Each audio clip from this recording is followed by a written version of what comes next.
Welcome po sa church. Tayo yung church. At ako ay excited na pumunta dito kasi yun, hindi tayo nagkita ng matagal.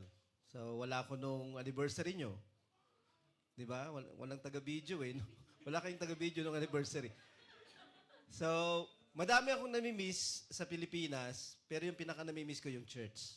Yung church natin. Kahit saan ako magpunta, yun yung aking doon ka nagre-rest, doon ka nagiging masaya at alam mo na kung nasan yung simbahan, nasa tahanan ka, nasa bahay ka. At every time na pupunta ako dito, ganun yung pinaparamdam ninyo sa akin. Kaya namimiss ko kayo. At yun, andito na tayo ngayon, so let's be happy. Meron akong i-share ayon dun sa ibinigay na topic ng inyong ng anniversary ba to? Year end. Year end. So ito po yung pag-uusapan natin. Yan. Victory to victory, turning last year's faith into next year's harvest. Okay, so ipinagdidiwang natin yung year end. Nandito tayong lahat, di ba? Nakatayo, masaya, nagpi-fellowship. Tayo ay ebidensya. Okay, ebidensya tayo na si Lord ay faithful, na si Lord ay powerful, na si Lord ay kaya niya tayong itaguyod, kaya niya tayong ilagpas sa anumang mga kalagayan na meron tayo. Kasi why? Kasi nandito tayo ngayon. Di ba? Nagsi-celebrate tayo among friends, among brothers and sisters, at yun yung mahalaga. Pero bakit niya tayo tinataguyod palagi? Kasi meron tayong malaking gampanin. Otherwise, kukunin na niya tayo. Hindi sakit. Hindi yung sakit ni Darlo, yung magiging sakit ko siguro, magiging sakit mo. Yun yung dahilan kung bakit tayo mamamatay. Mamamatay tayo dahil kukunin na tayo ng Panginoon. Kasi tapos na yung calling na meron ka. At walang edad yun. Okay, sabi nila sa statistics, kasi sususugan ko yung sinasabi ni Darl kanina, more than 7,000 today will die ngayong araw na to. May mga plans sila sa buhay nila, dami-dami nilang mga iniisip, ang dami-dami nilang mga problema. Katulad natin, normal na mga tao. Sino nagpaplano ng mamatay? Bukod dun sa mga talagang wala nang hope at wala nang help. Diba? Yung mga suicidal. So, tayo hindi. Walang nagpaplanong mamatay. Diba? Pero bakit tayo magpapatuloy? Dapat yung pinakamahalaga na focus ng or objective ng ating pamumuhay, nilaman ng paglalakad bilang Christian. Pasok ka, Ate Terry. Hindi. Pag hindi ka makita. Sige. Pasok po kayo. Basta ka barangay. Pasok. Hoy, welcome din po, Ate Terry. Asan si Ray? Sige. Pag-usapan natin yung dala nyo. Naku, bakit? Yung saba. Di, okay lang. Okay lang. Next time na lang po. Okay, so pag-uusapan natin itong pretext. Ang pretext natin ay pindutin mo na lang, sir. Kasi parang baka hindi naka-on. May kinikilala yata yan Pastor. Ayun, no? Ayun, thank you. Yung down. So, ito yung pag-uusapan nating pretext natin. Basahin natin, sabay-sabay. Okay? Philippians 3 verse 13 to 14. Brothers, I do not consider that I have made it my own, but one thing I do, forgetting what lies behind and straining forward to what lies ahead, I press on toward the goal for the prize of the upward call or heavenly call of God in Christ Jesus. Di ba ilang beses nating nababasa yan, ilang beses na rin nagiging tema yan ng mga pananalita o ng mga sharings. Di ba na tayo ay nagpapatuloy. Bakit tayo nagpapatuloy? Kasi merong tiyak na pinupuntahan tayo. Okay, meron tayong gagawin in the future. Hindi lamang tayo yung magiging mas better in the future, kundi meron tayong gagawin kasi in the future kung bakit tayo hindi tumitigil. Okay, kaya lang, merong kwento ng kung ano yung nakalipas na meron tayo at bawat isa sa atin ay merong mga past. Bawat isa sa atin ay meron lamang, hindi lamang yung last year, kundi kahit yung year before. Di ba meron tayong mga past lives na siguro yung iba ay hindi sila excited.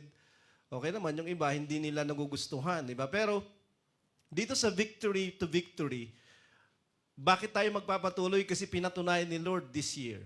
'Di ba? Kung ano yung pwede niyang gawin sa pamamagitan natin. Para sa atin, through us, at for us. Si God ay faithful at gracious. 'Di ba? Sa pag pinag-uusapan ng victory, okay, palaging iniisip natin yung mga nananalo, 'di ba? Yung mga triumphant, yung mga winners. Ito yung mukha ng victory, 'di ba? Yan yung mga pictures ng victory, isa-isahin natin. Mamaya pag-uusapan din natin yung hindi agents yan eh. Ano ba yung nilagay ko dyan? Elements yata, sorry. Tapos yung obstacle to victory. So, ito yung mga phases of victory na titingnan natin for a while. Okay, so yung mga nanalo sa gladiator, o nanalo sa boxing, di ba? Mga victorious yung mga yan. Yung mga, nung nakaraan, meron akong pinapanood na parang ordinaryong tao, mountain climber, pero nakarating siya sa Mount Everest. Kaya lang yung kakaiba sa kanya, without oxygen. Hindi siya gumamit ng oxygen bottle para tulungan siya. Karamihan ng pumupunta sa Mount Everest ay, may oxygen sila. Pag natatalo sila sa chess, yung mananalo kasi hindi siya checkmate. Siya yung checkmate. O kaya naman, ito yung mga pictures ng victory na alam natin. Nakakarating sa finish line. Or kung sa Bible naman, yung kinabukasan buhay pa rin. Kahit nasa gitna siya ng mahirap, kahit nasa gitna siya ng malaki, mas malaki sa kanya, na nilulunod na siya, dinadaganan na siya, pero nairaraos. Pero nandun pa rin siya kinabukasan. At namamangha yung mga tao. Ibon yung mga tao na nagkukos na maging ganun siya. Okay? O kaya naman, kahit yung mga forces na nagkukos na maging ganun siya, like Daniel. Diba? Ito yung mga biblical phases of victory. Madaming mga ganito. Si Joseph, diba? Yung dreamer, pero dreamer no more. Pagkatapos na lahat ng mga dreams niya ay naging reality. Si Jesus Christ, diba? Nung nakapako siya sa krus, ang iniisip ng mga tao ay hindi siya victorious. Diba? Wagging their heads. At sinasabi nila kung talagang savior ka, alisin mo yung sarili mo dyan sa krus. Pero, napakalaking victory ni Jesus Christ na nakapako siya sa krus. Kasi kapag hindi niya gagawin to, hindi magiging victorious yung bawat isa sa atin. Sa kalagayan na dinala nung kasalanan na ginusto natin. Okay, so, yung kanyang resurrection is a victory, is a picture of victory. Diba? At dahil sa kanyang resurrection, tayo din ay mabubuhay. Dahil sa kanyang resurrection, tatanggap tayo ng bagong buhay at eternal sa pamamagitan ng Holy Spirit. Never nating matatanggap yung Holy Spirit kung si Jesus Christ hindi nabuhay ulit sa krus.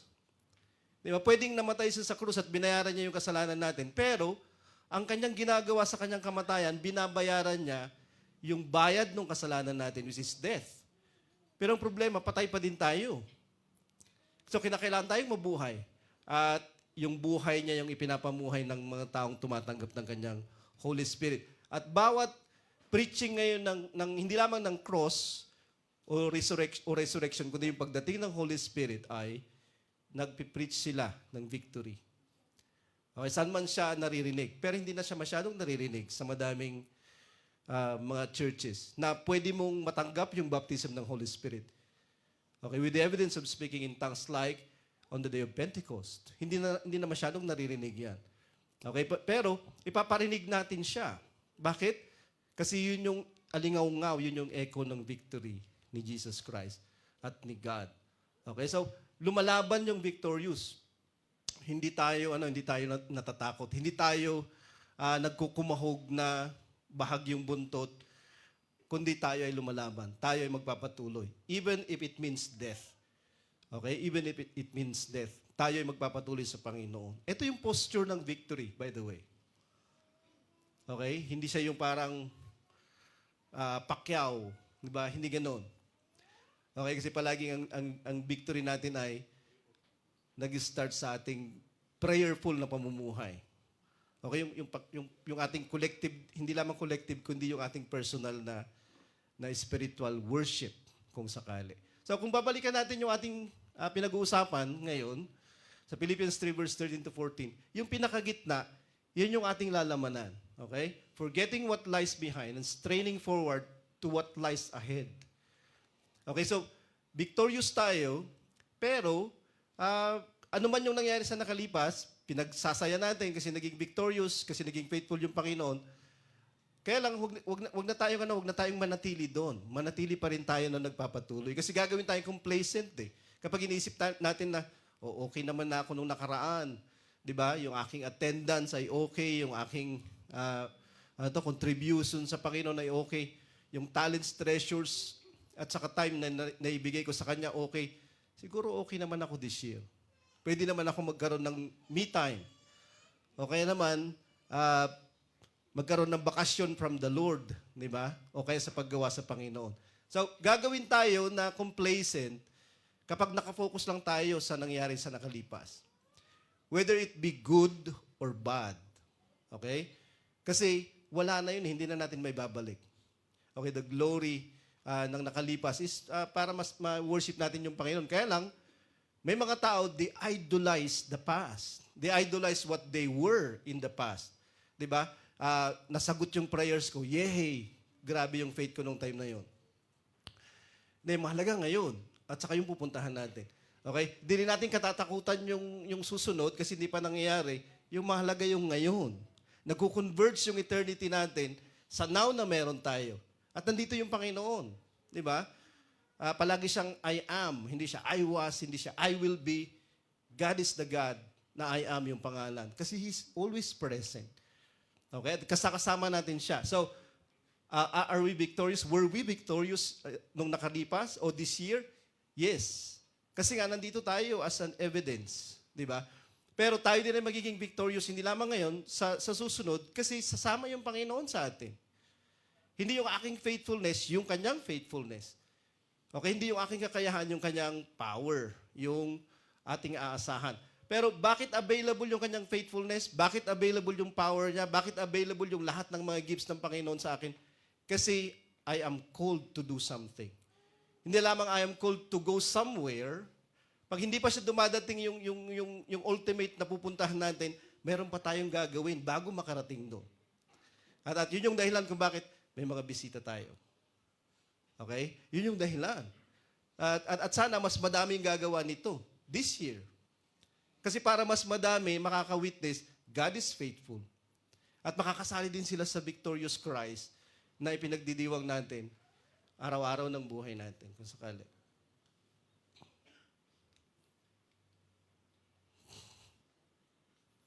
Ayan. May problema ako. Sa Psalm 126 verse 3, sabi dito ni David, the Lord has done great things for us. Okay? Sabi niya, we are glad. Bakit tayo glad? Kasi totoo yun. The Lord is doing many things. He has done many things. He will be doing many things. At marami siyang ginawa. Bawat isa sa atin ay merong testimony of how good God was. Di ba? Pero ito yung ating titingnan sa future. Kaya nga ang faith natin ay facing forward, looking forward. Walang faith na looking backwards. Okay? Kung maglalakad tayo not by sight, but by faith, maglalakad tayo na looking forward. At nakikita pa rin natin si Jesus na magbibigay sa atin ng kanyang abundance. Kasi bakit? Yesterday, today, and forever, hindi siya nagbabago. At yun yung claim natin. Hindi lang natin claim. Yun yung kanyang katotohanan. Di ba? I-claim mo man yan o hindi, totoo pa rin siya na ganoon. Hindi niya pwedeng i-deny yung sarili niya. We can deny Him. We can be faithless. But sabi niya, He will still faithful. He will still be faithful. Kasi hindi niya pwedeng i-deny yung sarili niya eh. Di ba? At yun yung ating victory. Okay? Yung the Lord na doing great things for us. Hindi lang natin kinakanta na how great is our God. This is experiential. This is personal. Hindi lamang dahil nakareceive ako ng Holy Spirit at nag-speaking in tongues ako. Dahil kilala ko siya sa maraming aspeto ng kanyang pagiging great sa buhay ko. Okay, hindi lamang dahil nagtagumpay na ako. Hindi magtatagumpay ako. Di ba? Whether I like it or not. Kung tatanggapin ko siya, kung sino siya sa buhay ko. So, hindi ko alam kung bumabalik siya eh. Kasi bumalik ulit siya dyan. So anyway, so ito ay celebration ng faithfulness ni God. Okay? In the past year, while fixing our eyes on the unfinished task, hindi natin kakalimutan na mayroon siyang kabutihan nung nakaraan. Pero sana mas lalo nating gawing excited yung mga sarili natin na inspired at challenge. Kasi ginawa niya yung sarili niyang faithful para yung unfinished task na pinapagawa niya sa atin ay magawa natin. With excitement. Di ba? Kasi alam natin, magtatagumpay pa rin tayo at magiging faithful pa rin siya. So, hindi natin kakalimutan what lies behind dahil hindi siya importante. Kundi, pwede tayong ma-distract ng kung ano yung mga nangyari nung nakaraan o yung mga bagay na hindi nangyari nung nakaraan. Kung ano yung mga tinanggap natin o hindi natin tinanggap nung nakaraan. Di ba? Madidistract tayo. Pero what lies ahead? Kasi tinatawag niya tayo sa kanyang mas higit na greatness, mas higit na faithfulness, at mas higit na abundance. So sabi niya dito sa dulo, I press on toward the goal for the prize of the upward or heavenly call or calling of God in Christ Jesus. Meron tayong calling while in Christ Jesus. Habang na kay Kristo Jesus tayo, okay, dahil sa buhay na ibinigay niya sa atin, kakabit tayo ng kanyang katawan, tayo yung manifestation ng kanyang physical body, tayo ay mayroong heavenly calling. Ano yung calling natin? Yun yung prize. Kasi sa palagay natin, ang prize ay pag nandun tayo sa dulo. Well, mayroong ganong prize. Kaya lang yung prize ay to do His bidding, to do His call. So, i-heal ka niya or gagawin ka niyang strong kung wala ka pang healing. Gagawin ka niya na blessed pa din, na masaya pa din kung ikaw ay mayroong kahirapan o mayroong mga pinagdadaanan. Or ibibigay niya sa iyo yung iyong mga pinagdadasal, answered prayers. O kaya naman, bibigyan ka niya ng encouragement. Pero bakit niya gagawin lahat yung mga bagay na to? Para makapagpatuloy ka. Okay, para magawa mo yung prize. Ano yung prize na yon? Gawin mo yung heavenly calling. Hindi madami yung mayroong calling na heavenly. Ito ay inheritance ng simbahan. Okay, yung magkaroon ka nitong calling na to, nagagawa ka para kay Jesus, nagagawa ka para sa kaligtasan na sinimulan ng Panginoong Hesus once upon a time. Okay, so yan yung calling na meron tayong lahat. Okay? Kaya siya faithful sa atin. Hindi yung para mag-testimony lang tayo ng kung ano yung ginawa ni Lord sa atin. Hindi, para magpatuloy tayo na mangaral ng Ebanghelyo. Okay, secondary lang yung testimonies. Yung Ebanghelyo ng Panginoon dapat malaman nila. Na ibinigay niya yung sarili niya sa krus para yung kamatayan natin ay mabayaran. At ibinigay niya yung kanyang Espiritu Santo upang yung buhay niya ay matanggap natin. At magsimula tayo sa Kanya. So, merong elements of victory.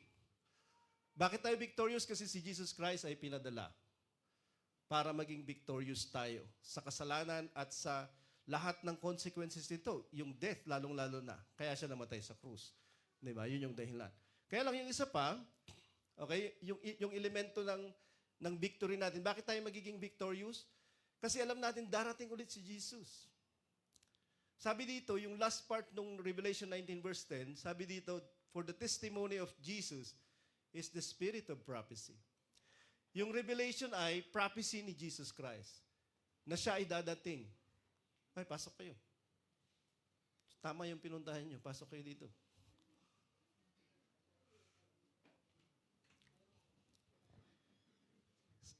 So yung namatay sa krus, yung nabuhay almost 2,000 years ago, yung nabubuhay sa atin sa pamamagitan ng Holy Spirit, ay babalik isang araw, makikita natin siya ng mukhaan.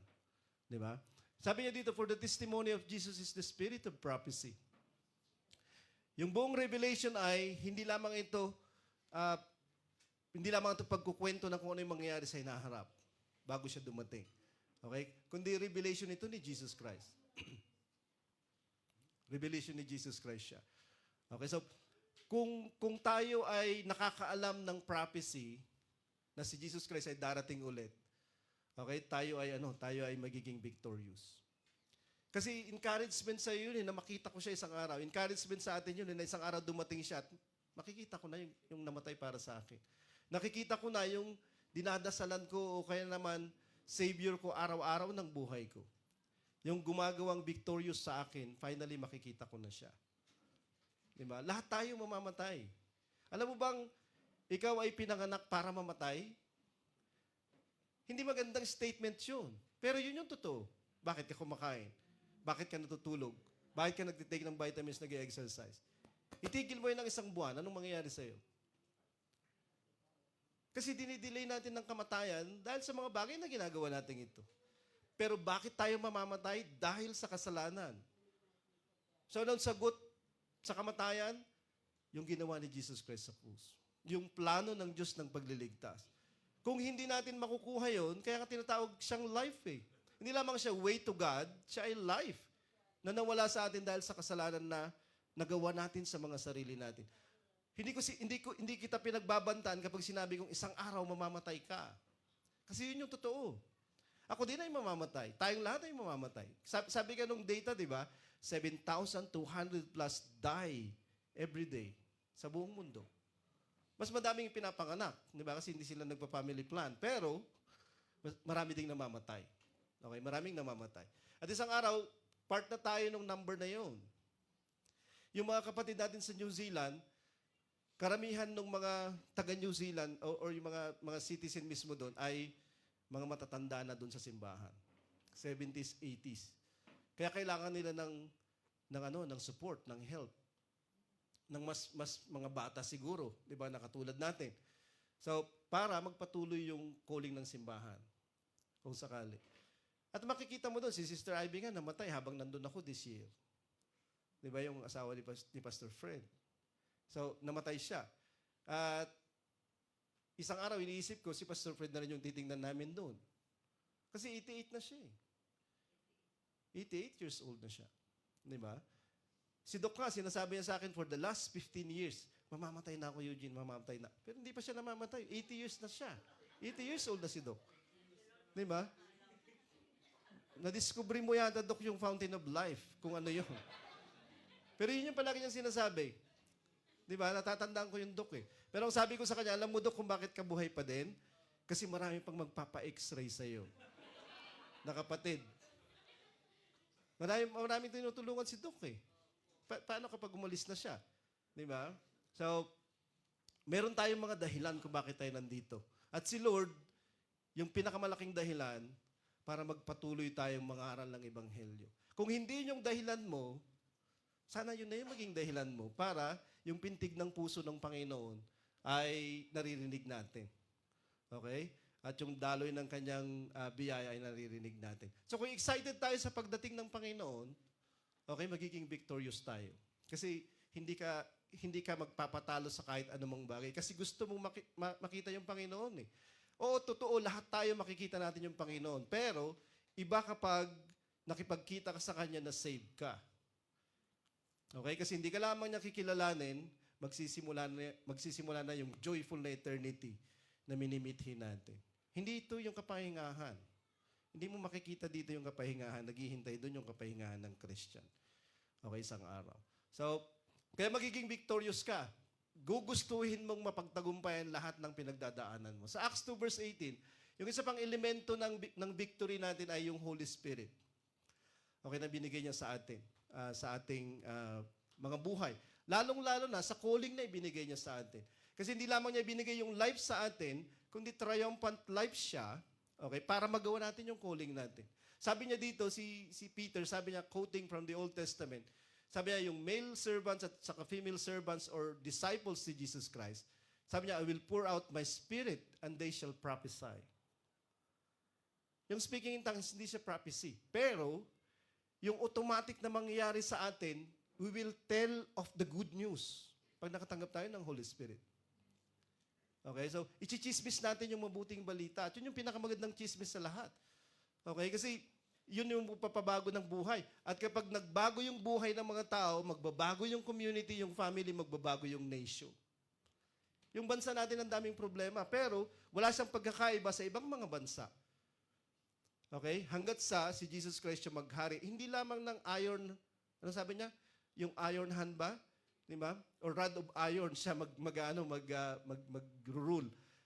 Pero kapag inimbita natin siya sa buhay natin at nagkaroon na tayo ng Panginoon bilang hari, bilang tagapagligtas, tayo yung elemento ng nation natin para magbago siya.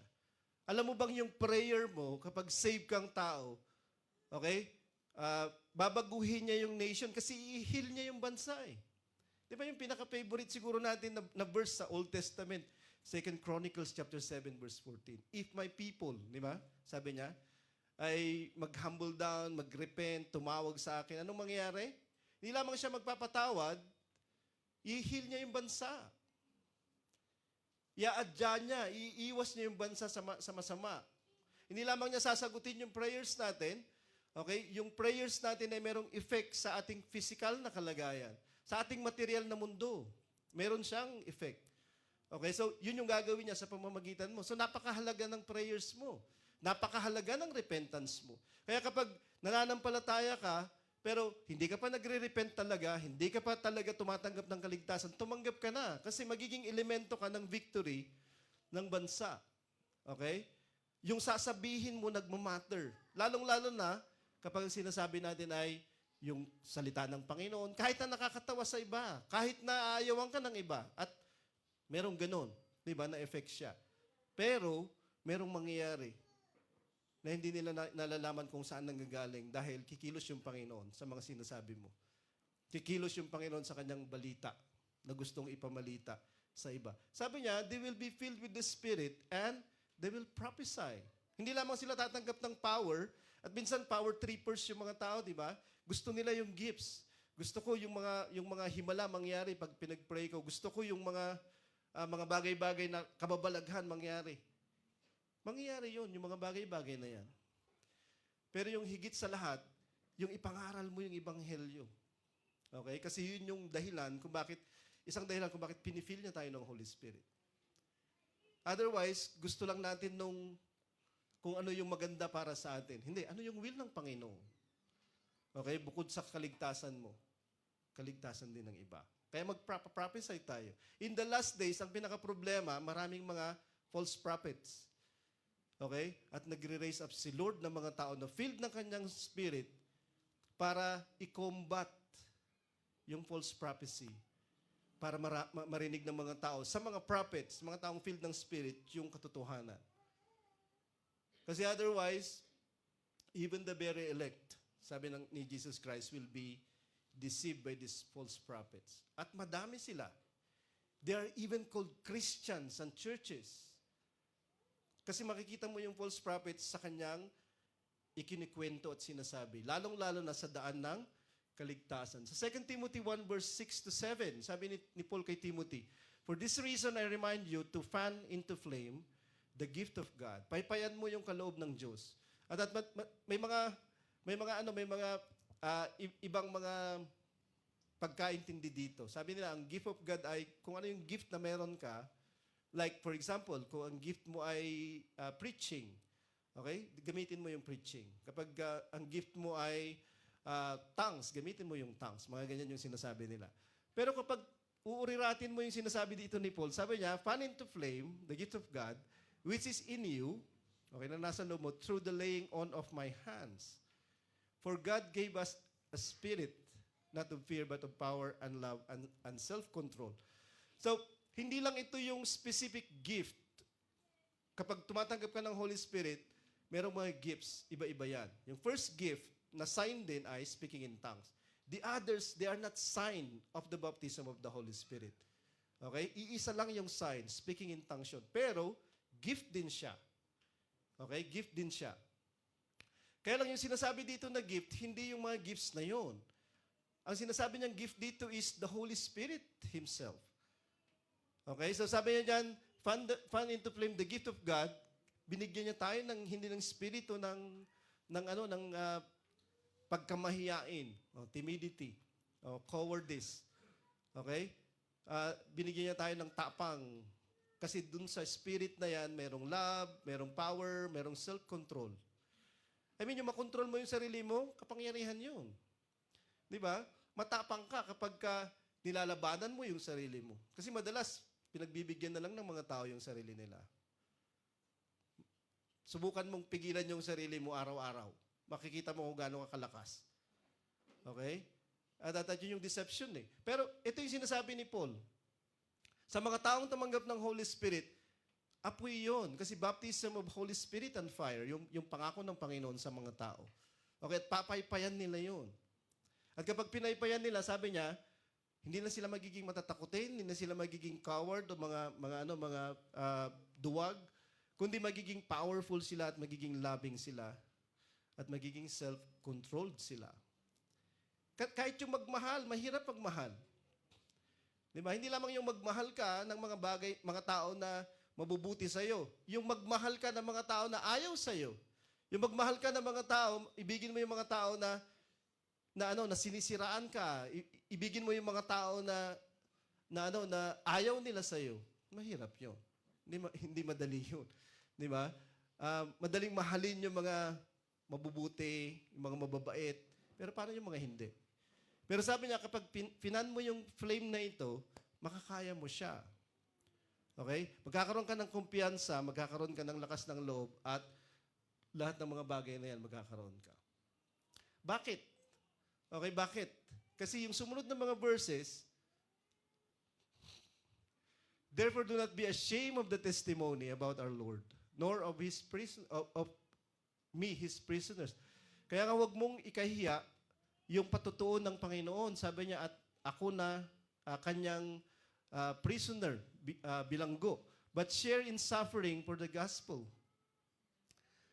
Kundi makibahagi ka doon sa kahirapan dahil sa Ebanghelyo. Kasi merong kahirapan yung pangangaral ng Ebanghelyo. Okay? Hindi lamang dahil sa ayaw natin minsan, dahil gusto natin minsan, kaya mahirap. Hindi, kapag ikaw ay mangangaral, makikita mo, maraming mga aayaw. Kahit na yung iniisip natin, nagugustuhin yan o tatanggapin yan, kasi kilala natin sila ng personal, mamamangha ka, ma-amaze ka, kasi hindi nila gugustuhin yan. Gugustuhin nila yung ilang bahagi, pero yung kabuuan, hindi. Gugustuhin nilang manampalataya kay Jesus, tanggapin si Jesus sa heart nila.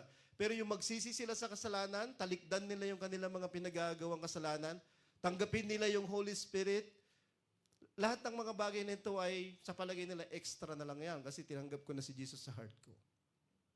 Pero bakit mo tinatanggap si Jesus? Okay? Ano ang dahilan? Sabi niya dito, sharing the suffering of the gospel by the power of God, sa makakaya natin yung suffering, habang tayo nangangaral ng Ebanghelyo, sa pamamagitan ng kapangyarihan ng Diyos, yung Holy Spirit, who saved us and called us to a holy calling.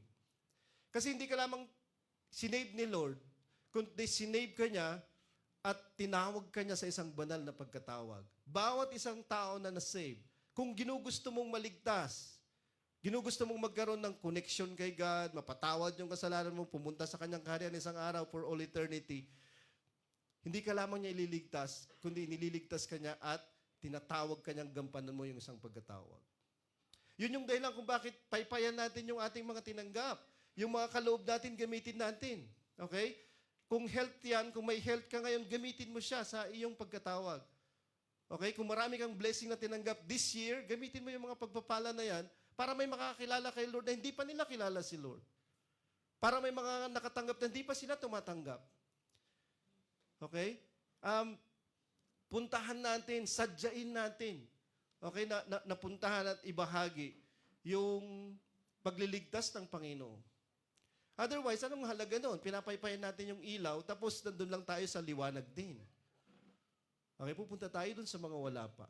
Okay? At doon tayo ay mangaral, doon tayo ay magpaliwanag, doon tayo ay magpausbong ng pananampalataya para sa kaligtasan. Okay? So, meron akong ikukwentuhan na sinabi ni Jesus Christ dito sa obstacle to victory. So, yun yung mga elements ng ating victory. Si Jesus Christ, yung kanyang, hindi lamang yung kanyang kapanganakan, yung kanyang kamatayan at pagkabuhay na muli, yung pagdating niya ulit at yung Holy Spirit. Yan lang yung naisip ko, pero pwede pa kayo mag-isip ng iba. Dito naman sa obstacle to victory, ano yung mga harang? Okay, ano yung stumbling block ng ating victory? Itong victory na to, hindi yung victory na tayo ay nananalo, tayo ay nagtatagumpay sa mga kalagayan natin. Kundi nagtatagumpay tayo para magtagumpay tayo sa pangangaral ng Ebanghelyo. Kasi hindi tayo talaga totoong victorious kung nakalimutan natin yon, yung pagkatawag na yun, pagkatapos niya tayong gawing victorious, pagkatapos niya tayong tulungan. Tapos nakalimutan natin yung pagkatawag. Di ba? Kasi sinabi niya sa nabasa natin kanina, niligtas niya tayo at tinawag niya tayo sa isang banal na pagkatawag. Paipayan natin yung ating tinanggap kasi para tayo mag-testify ng gospel of God. Yun yung dahilan kung bakit niya tayo tinutulungan.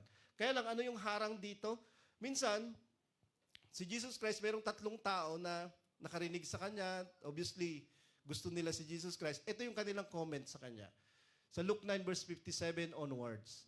As they were going along to the road, sabi niya, someone said to him, I will follow you wherever you go. I hope ito yung puso ko. Diba? I hope ito yung puso mo. I pray na yung puso nating lahat. Itong taon na to na susunod, this year, okay? Na susunod tayo kay Lord. Yung kalooban niya yung ating gagawin, ano man yung ating ginagawa. Diba? Sabi niya, yung tao dito, I will follow you wherever you go. Kakaiba yun. Sabi ni Jesus Christ, mabuti pa yung mga sura or foxes. Meron silang mga butas, doon sila nakatira. And birds of the air have nests. May mga pugad yung mga ibon. Nakapagpagod na sila, pupunta sila doon at okay na. The Son of Man has nowhere to lay His head. Kung susunod ka sa akin, hindi magiging comfortable. Yun yung sinasabi niya. If you want to follow me wherever I go, hindi magiging komportable yung buhay mo.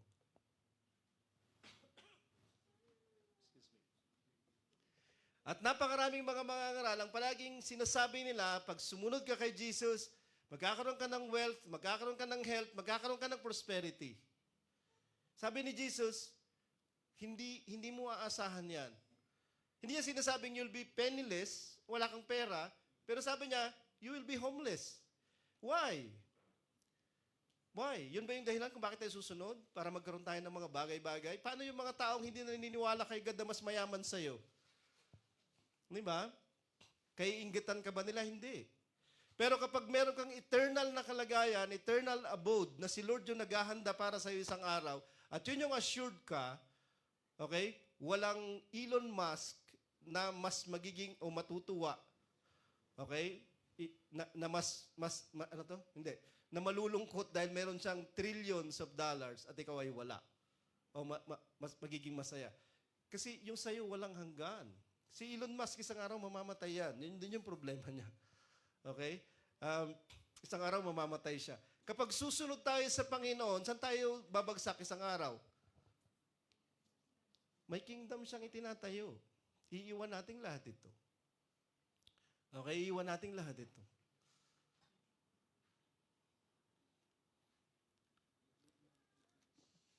Bibigyan ka ng bibigyan ka ng regalo dahil sa binigay mong tubig. Sabi ni Jesus Christ once.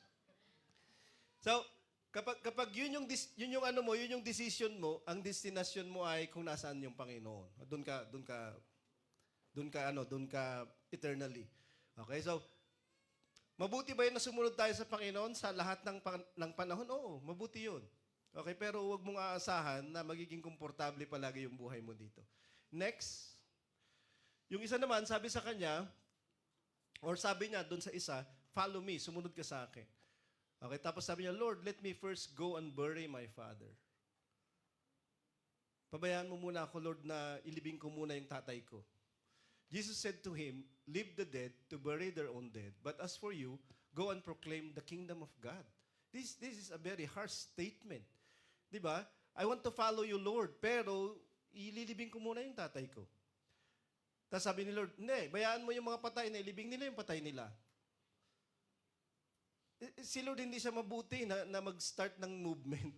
Kasi di-discourage niya kaagad yung tao eh.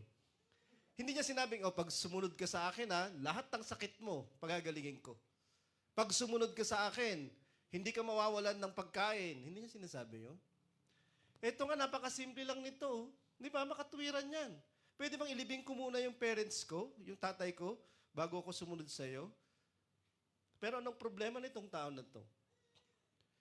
Walang nakalagay kasi dyan kung kailan mamamatay yung tatay niya. So para bang sinasabi niya, this is what I want first. Not you. I want to follow you, but you're not first. Yun yung sinabi niya eh. Let me first. At bawat tao, tinatawag ng Panginoon, He's into the business of calling para sumunod tayo sa Kanya. Yun yung salvation. To follow Jesus. Not to follow anyone.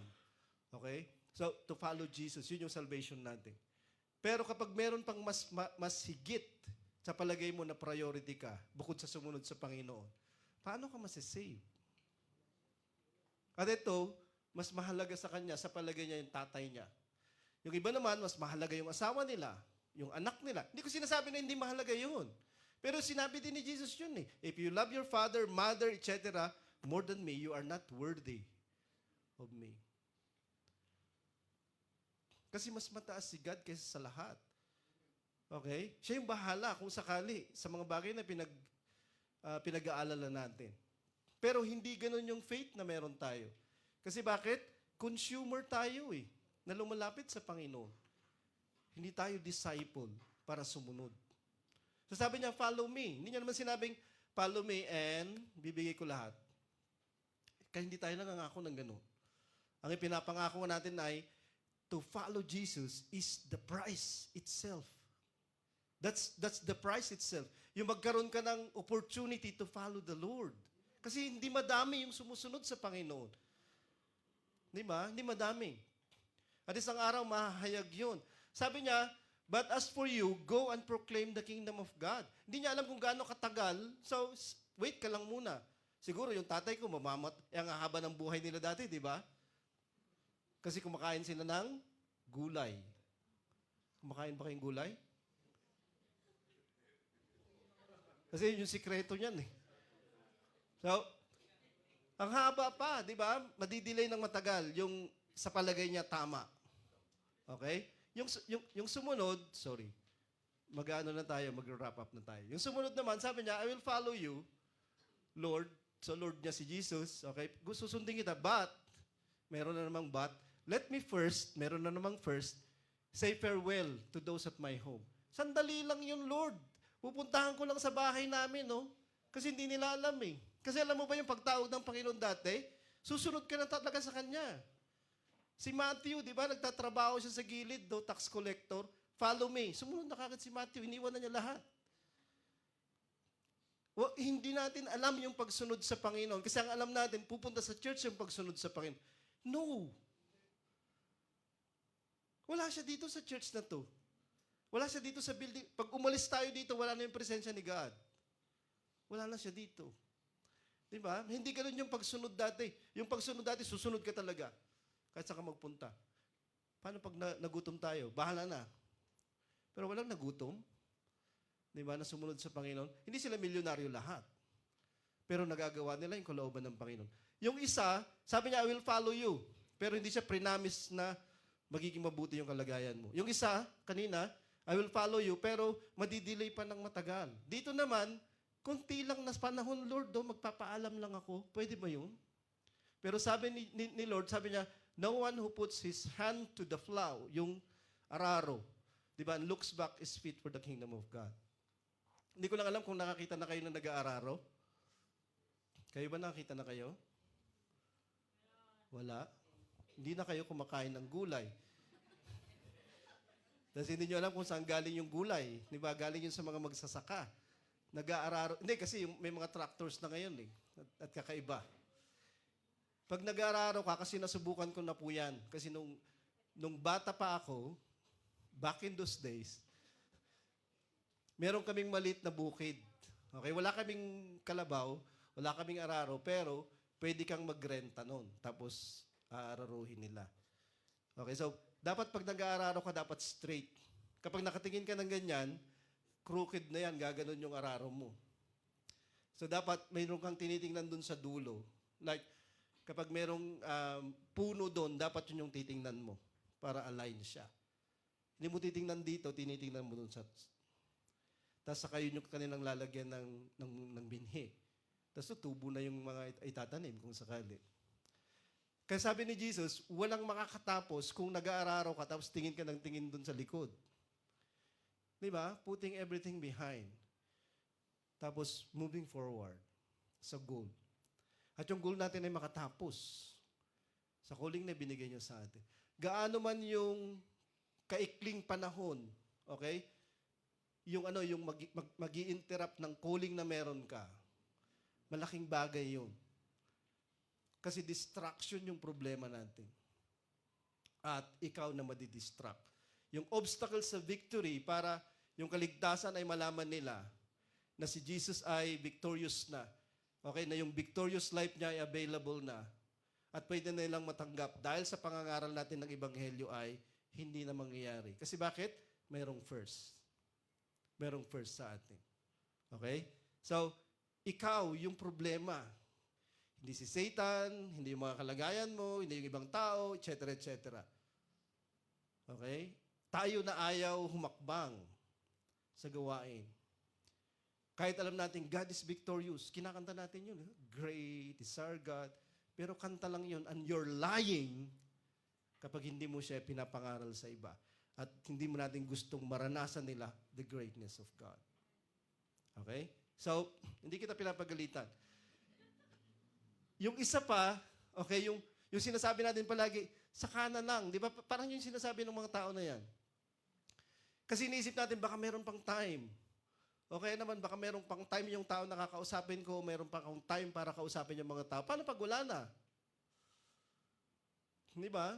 O kaya hindi naman kasi, parang hindi naman kailangan itong taong to yung kaligtasan eh. Kasi meron siyang ganito, meron siyang ganyan. Hindi. Lahat ay nangangailangan ng kaligtasan. Matanda, mga batang katulad nyo. Kinakailangan nyo makilala si Jesus. At gagamitin kayo ni Jesus para ipakilala pa siya sa mas madami. Isang araw, mamamatay na kami. Huwag naman sana kaagad.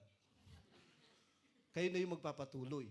Okay? Yung kinakantahan natin, yung pinagpipray natin, pag ikunento nyo yun, mahaba pa yung buhay nyo para magkwento kayo. Marami pa kayong makukwento at malayo pa yung mararating nyo. Yung harvest ay palaging handa na. At yung faith natin na nagtagumpay this year, yun yung dahilan kung bakit para magawa natin yung harvest this year. So, urgent yung harvest palagi. Kasi yung mga tao ay nangangailangan ng kaligtasan. At without the gospel, wala na silang pag-asa.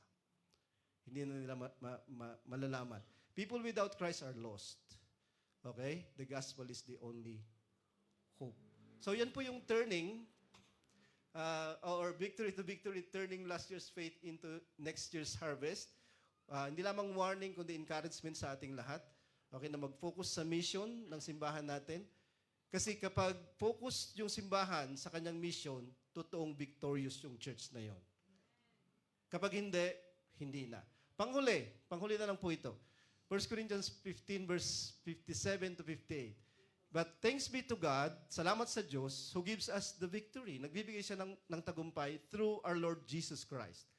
Okay? Therefore, my beloved brothers, be steadfast, immovable, always abounding in the work of the Lord, knowing that in the Lord your labor is not in vain. Bibigyan na tayo ng pagtatagumpay upang mag-labor pa tayo ng masigit. At hindi sayang yung oras mo, hindi sayang yung treasure mo, hindi sayang yung talent or gifts mo, kapag ipinu-pour out mo sa gawain ng Panginoon. At yun yung ating gawain lahat. Saan man tayo nandun? Nandito man tayo o hindi. Renew your commitment, church. Para makita nila na victorious tayo at victorious si Jesus na nasa gitna natin. And all the people say? Amen. Amen. So binabalik ko kayo kay Shana.